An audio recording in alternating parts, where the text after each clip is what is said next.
But we're here. We got some orders we got to make, and let's just talk about, I don't know, stuff that's on my mind. Let's see. Let me get this going. First thing we got to do is get all the stuff ready to make. We got our orders. Let's see what is going on in the world. What do we want to talk about? I mean, what did I see? Right before I got on here, I saw that a judge said that the National Guard that was deployed in LA was illegal and he was not allowed to do that.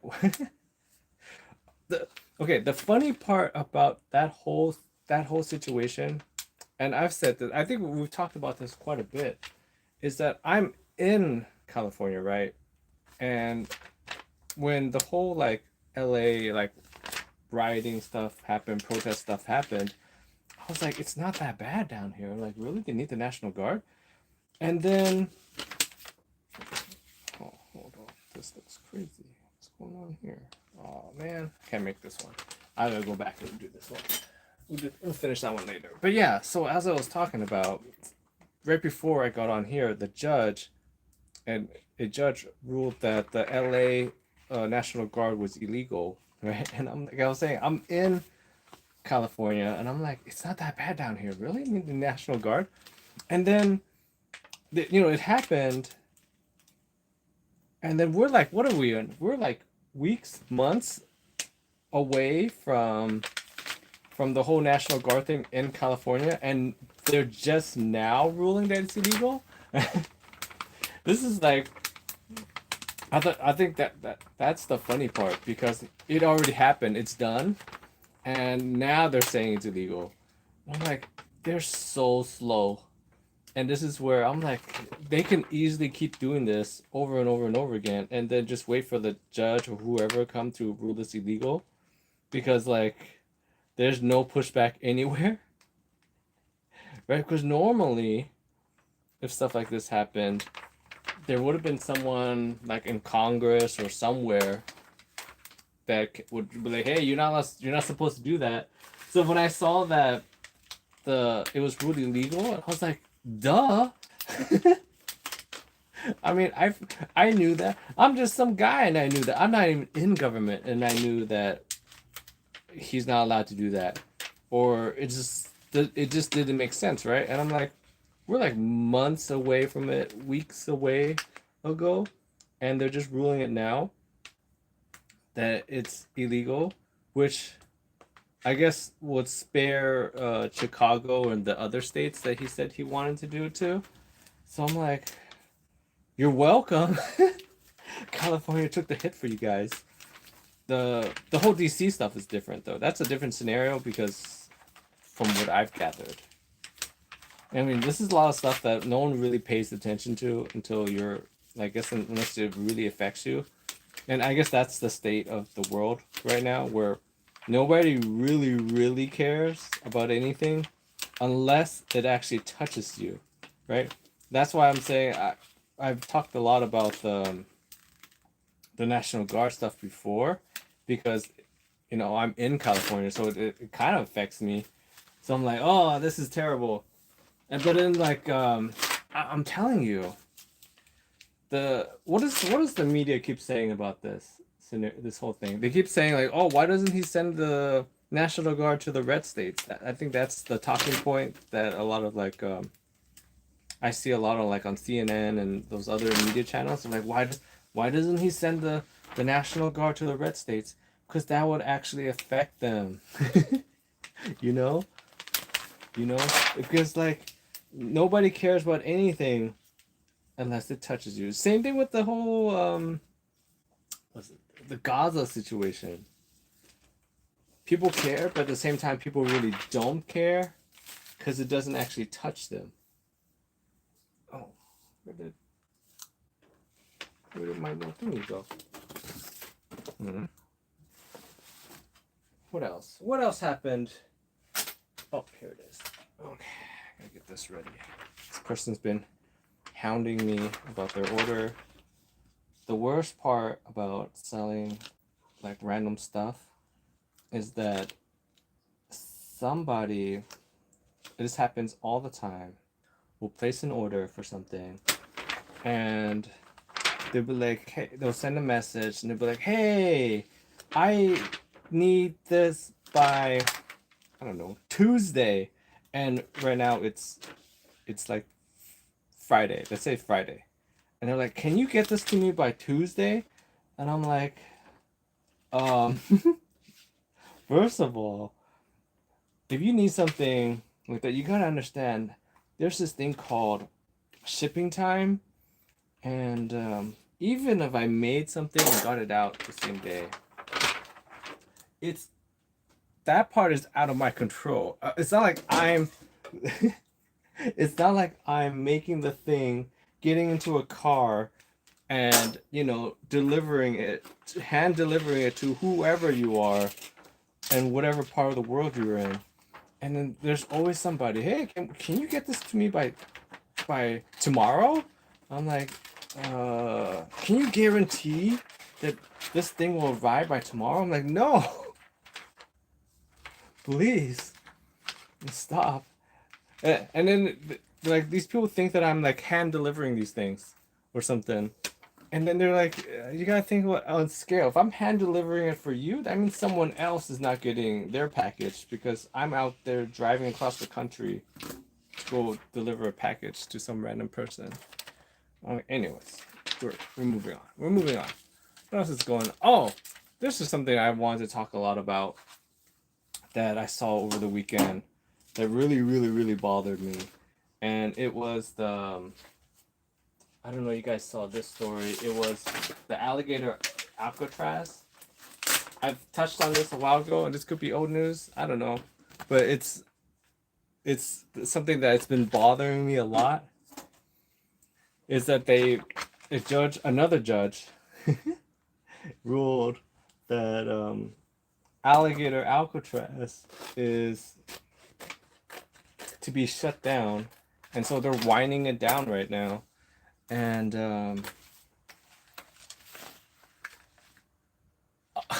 okay, what do I want to say about this whole alligator Alcatraz thing? Because the thing that bothers me a lot about it is that it's been open for about 2 months, right? And I guess they built it in such a quick and fast fashion that they didn't do any like permitting or any licensing or anything. They just literally had an idea, which, okay, you have to commend them on this, is that literally someone brainstormed an idea and then someone said, that sounds great. And then you go a step further and you go, that sounds great, let's do it. And then they're like, let's get the money together. How much is this thing gonna cost? I don't know, $400 million. And then they just started working on it. Okay, and I have to make this other comment, okay? Being in California, right? One of the jokes that we have a lot here is the high-speed bullet train. Okay, if you guys are not in California, or maybe you guys know about this, but there's this high-speed bullet train that is being built, supposed to be built, maybe going to get built at some point. They started it already, but it's been going on for the last, I don't know, a billion years that they've been working on this high-speed bullet train, while in China, they could build one of these things like literally within a month, right? The same distance, whatever. And they were like, everyone's like, what is taking it so long to build this high-speed bullet train? I think there are like billions of dollars in the hole right now on this high-speed bullet train. And it's one of those projects now that it's too big to fail. You know what I mean? Where they poured so much money into it that it needs to get finished. It needs to get built so people can get money back, And this is the point where I want to get to. Anytime that you have government contracts related to construction, I want to say most of the time there's somebody skimming money off the top. I'm sorry, skimming money somewhere. It's just the nature of the beast, you know. When just imagine you're a, I don't know, we're a concrete company, right? You pour concrete, and you do jobs here and there, whatever, right?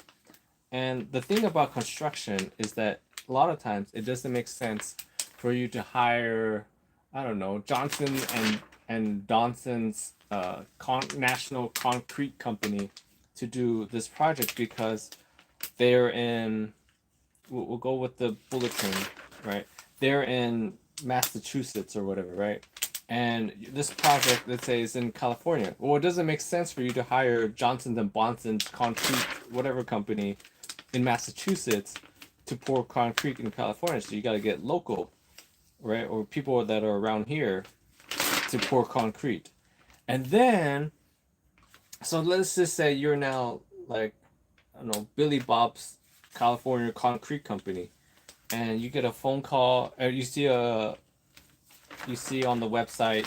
I believe this is how they still do it. Back when I remember this is how they did before. There's like a website or something, and you have to bid for jobs, right?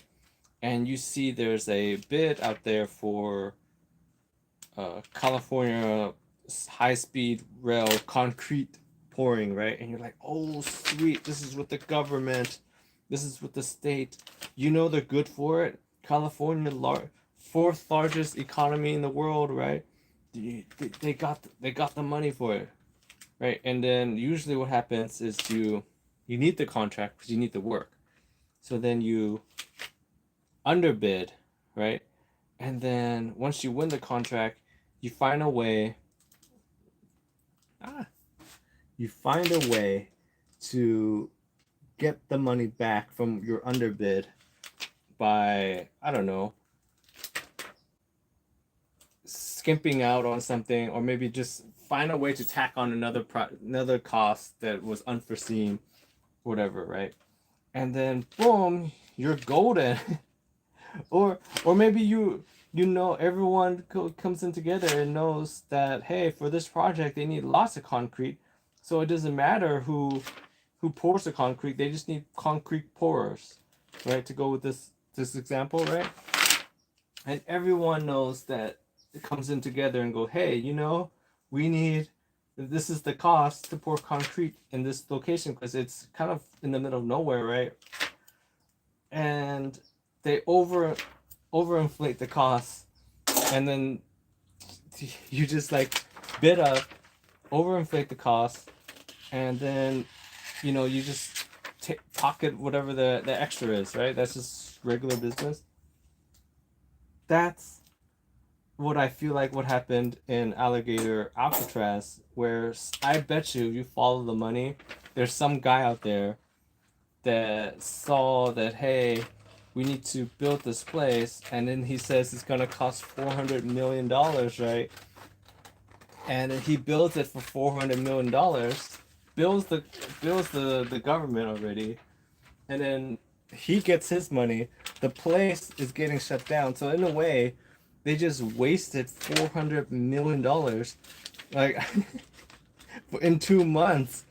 And I think it drives me a little bit crazy that Alligator Alcatraz is getting shut down, and they just basically threw away $400 million.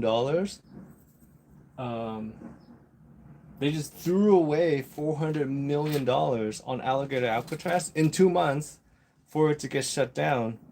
And it's such a waste of money. There's the other thing we were talking about before, about them painting the wall black. And I made a video on this, and I was saying how pointless and useless it is to paint the wall black.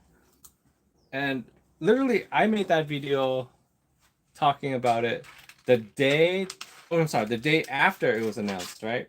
And so, what's her name? Kristi Noem.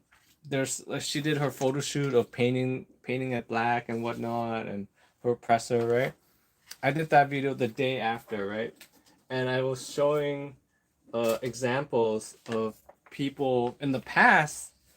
This is like a known. This is the thing about it. It's a known fact that people can climb the wall, right? Hold on.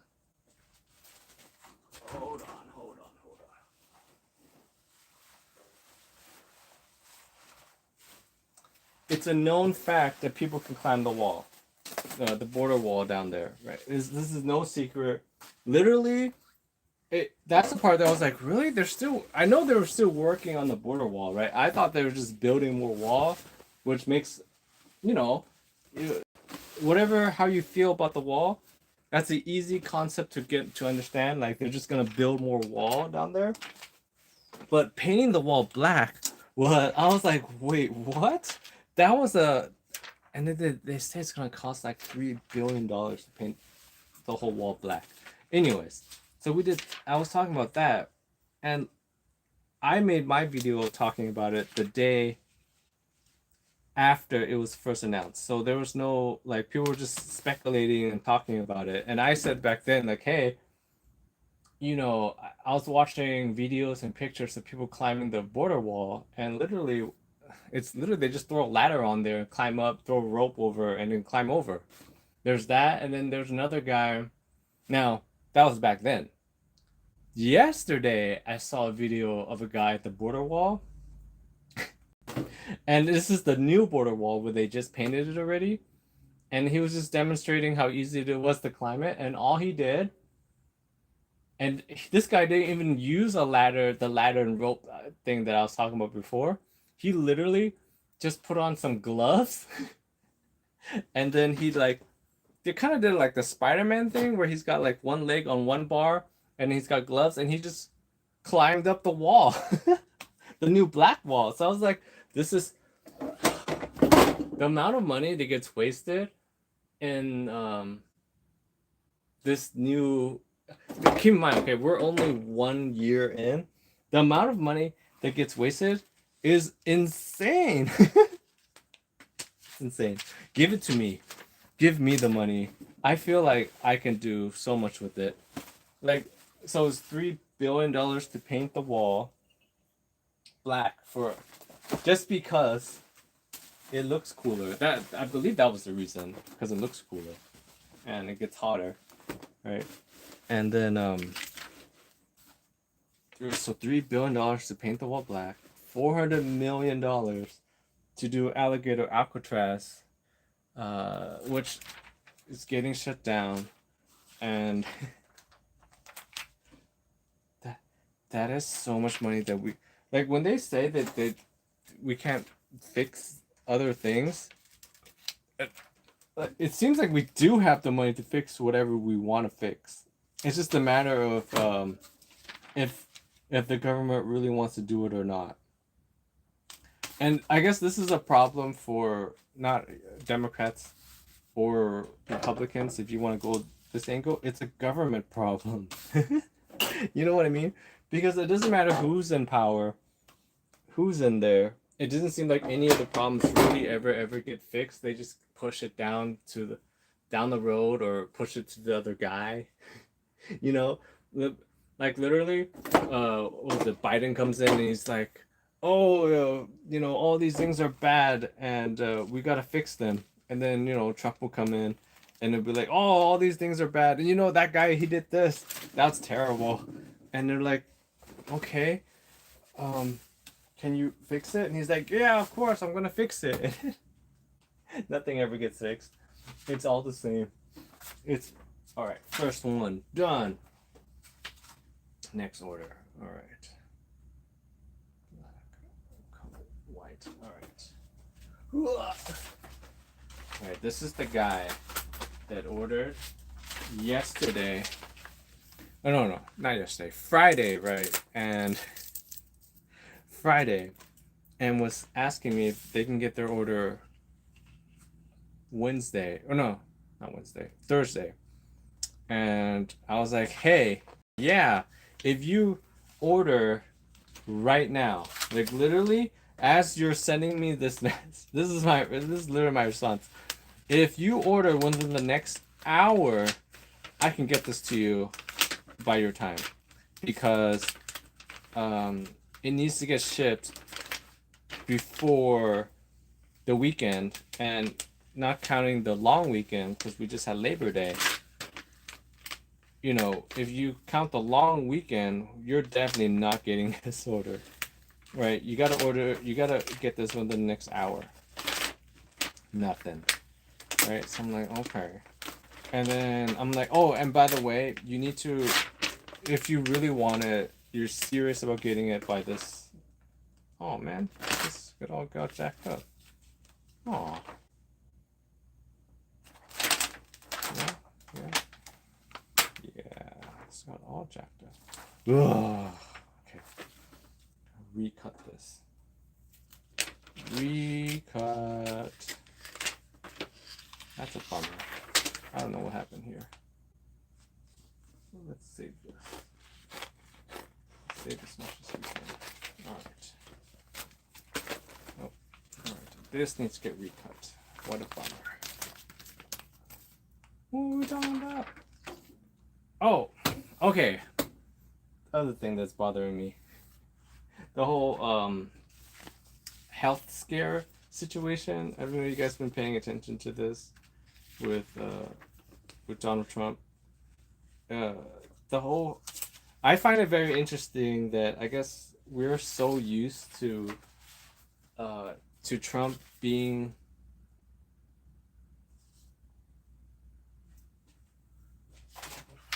on the news all the time that when he started not posting stuff,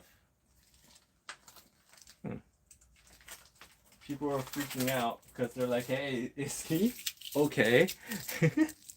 Are you okay, Mister? You're not posting as much as he like he." I mean, I do find it odd because literally we're so used to getting like nuggets of news from Trump like every day, every hour, you know, there's always something going on. And then this is the first time that we just haven't seen him in a long time, you know? And it is weird. It does seem a little concerning if you, especially you put everything together, like the. Do you guys believe the whole handshaking excuse? Because they're talking about the bruising on his hand, and people were saying like the media spin lady. What's her name? No, Pam is the attorney one. What's the other person's? I don't know. The spin doctor is saying that it's from handshaking, and I'm like, that's crazy.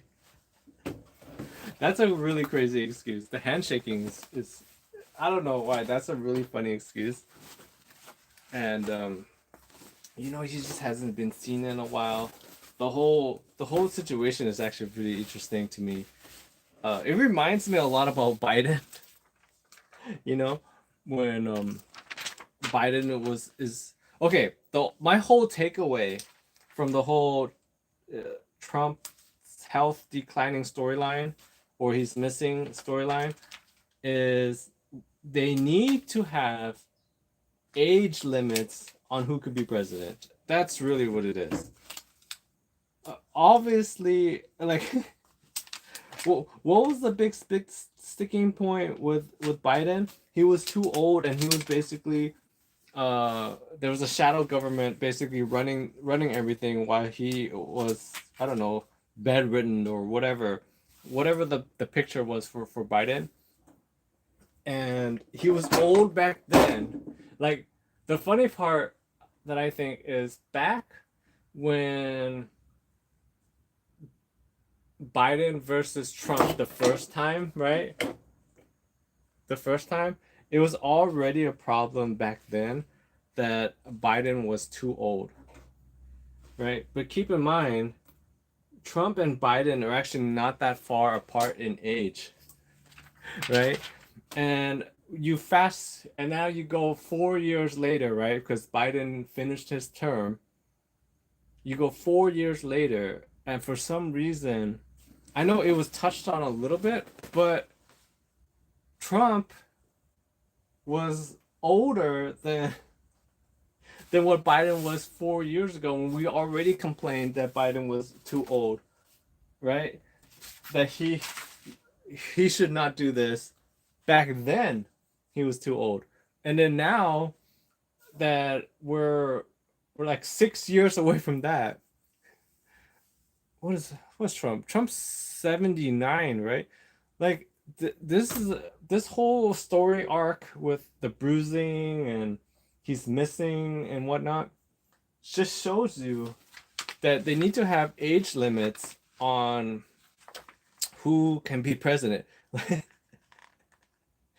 They have what is it 35, right? That's how old that's the minimum age that you can be for president. They also like they have that. They need to have age maximums as well because it just shows you that one, I hate the idea, especially what Congress, right? They're like ancient down there. They're like ancient crypt keepers in Congress, all of them. It doesn't matter, right?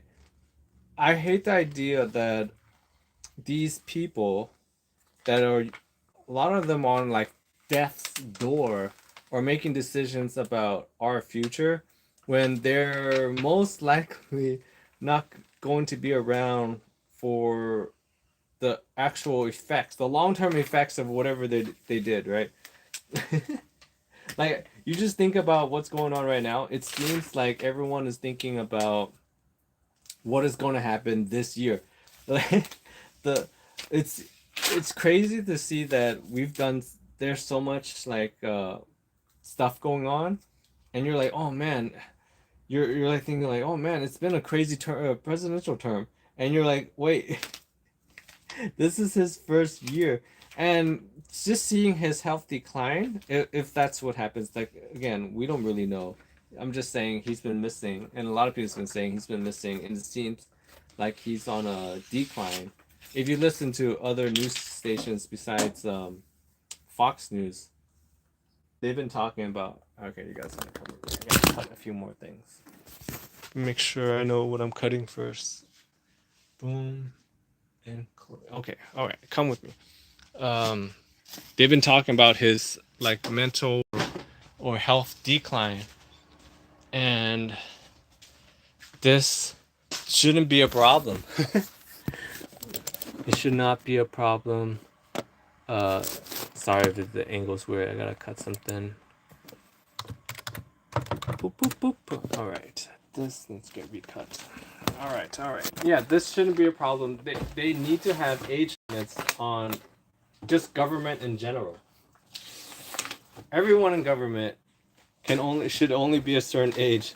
Like the I guess here's one thing I thought that was interesting. They have a I think the Republicans have a Congress guy or a senator guy that is he just decided that he's gonna run a second term, another term, and I'm sorry, I'm in the garage, so I can't look it up, but I believe this guy has been in government in some sort of fashion for the last like gajillion years. I believe he's like 80, 87 or something now, or maybe even 90. I don't even know. I just saw this yesterday and I was like, that's. And if you have access to like Google or something, you maybe can look it up. But he is running for another round, and he's ancient, right? They need to have limits on how old you could be in government. Like just because I hate the idea that like, oh, they'll make laws like oh, you're now allowed to dump toxic waste into the ocean again or something. You know, like it's stuff like that where they're like, oh, deregulate. Every time I see stories of like, oh, they want to deregulate this or that, I'm like, but some of those regulations are there for a reason. Like the dumping of this is an easy one to get it to grasp, right? The dumping of chemicals into lakes was a thing that they used to do. What was it, like the 60s or 50s or maybe up to the 70s, right? It used to be okay for you to dump. Oh, this doesn't look good. Yeah, I think we cut this again too. What's going on here? Oh, cancel. Like that used to be a thing that you could do. back in the old days. You know when they're always talking about deregulating this, like, oh, there's so much, the government is all in your business. They're talking about stuff like that where they want to be able to dump the chemicals back into the lakes. And I was talking to my mother-in-law about this. She loves to go fishing at like the lakes that are across the country, right? Every year she goes out, she takes her RV with my stepdad, and they go camping somewhere, and then they do fishing. That's what she wants to do with her retirement. That's her jam, right? And I was telling her that, hey, and she thinks it's all fresh and it's all clean, like getting back with nature. When you think about nature, you think about clean, like you think about no pollution, you think about no smog and all that. And then I was telling her, hey, just so you know, the fish that you catch from these lakes, you know you're not supposed to eat that much of the fish from the lakes, right? She's like, what are you talking about? This is like fresh nature caught fish. Like, it's clean, it's better than what you can get at the market and stuff like that. And I was like, yeah, but I want to warn you that I was telling her about the story about this guy who lives in the mountains or whatever, right? And his diet was all like lake fish and whatnot, or what he caught. He lived off the land, and his diet was all lake fish. That's basically what he did. He caught fish every day, and he ate a trout or whatever, right? And then he realized later on he was feeling sick, and then he went to the doctor, and they told him that he had like some sort of cancer or whatever, and he was like, "What? That's crazy." And he's not like old. He's not like an old timer. He's like younger, and they're like, "You have high levels of oh my god, toxicity in your blood," and it was from the lake. Basically, that lake that he used to fish at, the companies used to dump their toxic waste into it. And if you think about lake water, unlike ocean water, it moves around and whatnot. It goes to another part so they can get the poison, right? In the lakes, when they dump in there, it stays in there and it just spreads out. It doesn't go anywhere when you dump it into a lake. And then she was like, I was telling my stepmom this, right? And telling her like, yeah, when you catch the fish, like, yeah, you can eat like a little bit, but like, don't don't like live off of it. And then she was like, oh, you're right. And then she was telling me at the cleaning stations, if you go fishing on in these spots, they have like a fish cleaning station. There's a sign. She never actually noticed it before, but there's a sign. It says like, you're not allowed to eat too much of this fish or the fish here because of the toxic waste. And I was like, yeah, see, like it's a thing. And so that's an example of like these politicians or whoever. When I hear about like them, this thing just doesn't want to cut correctly. I keep wasting time. Uh, they're like, oh, we need to deregulate so the companies can do business or whatever. That's what they're talking about. They want to dump. They want to like deregulate and make it easier for some of these companies to like dump chemicals into the rivers or whatever, right? And it's so short-sighted. It's like a short-term profit thing, and a lot of these guys will not be around to see the consequences of their decisions. And whoever big company will pay them to push this through, and they push it through, they get their paycheck or their donations, and then they just go on with their business. They live their lives, they do other stuff, they eventually die, and then like 30 years from now someone's gonna eat a lake fish and grow an extra arm. you know and no one they're like, oh, we didn't know this is gonna happen. And you're like, yes you did, you just didn't care. And that's what I think about when I see stuff like this, where these guys are so old now, Like, they need to have age limits on government people because they make decisions for the future that they're not gonna be in. I don't know. That bugs me a lot. Okay. Let me see if I can get.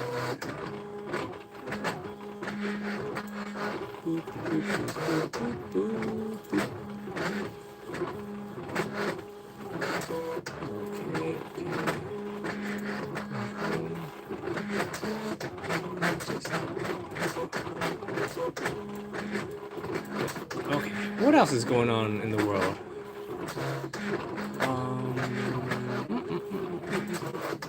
Oh, okay, this is something that I thought was really interesting.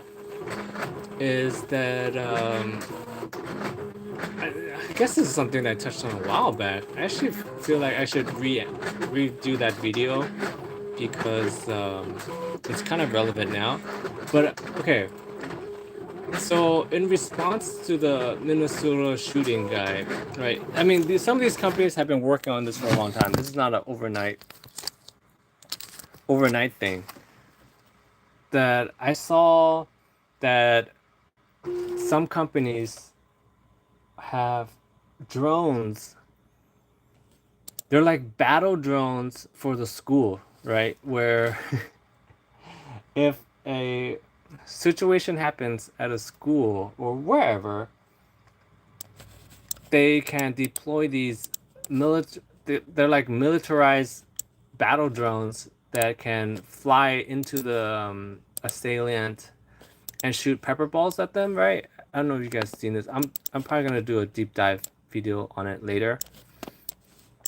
But so I'm watching this footage, right? And I was thinking about this more and more and more, and I was like, you know what's very interesting about this is as the battle drone technology gets better, because I think I touched on this before. I was talking about my friend who has a son that's in, I want to say, like, I know he's stationed in the Middle East, and I was telling the story before where he was in the Middle East, in I believe around Qatar, during the whole Iran thing, and he was saying that hey, he called his parents and said, hey, I think World War III is gonna happen or whatever, right?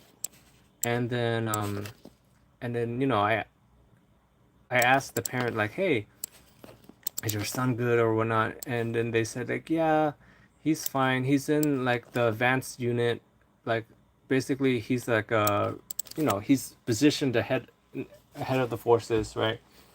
And you know, I'm thinking like special forces, Green Beret, Rangers, you know, like that kind of thing, where they're deployed behind enemy lines and they're just there, doing whatever, right? And then they were telling me, yeah, he's in something like that, but he's a drone operator, and so his job is basically to fly a drone around, and wherever they send him to, you know, they tell him to send a drone, and to drop bombs on people, right? You know, he's like a what I imagine, and the way that they describe it is kind of like, you know how snipers. There's this thing with snipers is sometimes they don't like to do like they get major. Sorry, the angle is really bad. I gotta finish cutting this. There's this thing with snipers where they get major like PTSD because they, unlike other conventional soldiers, right? They are zoomed in on the whoever their target is, right? They're zoomed in on them, and they like watch. There's this thing where they stalk their target for like a while. You know, like the snipers there, and they're just watching their target, waiting for waiting for the orders to take that person out, or they want to get an idea of the routes that this person takes, and they're just trying to find a good time to take the shot, you know? And because you know, in video games, you see a target and you just, you know, you take the shot and you move on, like next target. But in real combat, there's this thing where you take this shot and people find out where you are, and then now you're gonna get like people are gonna go get you. So you need to be very selective on when you want to take your shot. Where so they'll watch the guy and they'll get to know the person. Oh, at 2 o'clock this person takes a smoke break. At 5 o'clock this person goes to the bathroom. Or, they're out there in the jungle and they're just like watching this person. They have a routine and they get to know the person and you're zoomed in. You can see the person's face, whatever, right? And this goes back to the drone operator guy, and his parents are saying that, hey, yeah, like the drone cameras, like if he follows the person and then he sees them and then there's a good time, he basically blows them up, right? And then it's it could be traumatizing. Anyways, back to the drone thing that I saw for the schools.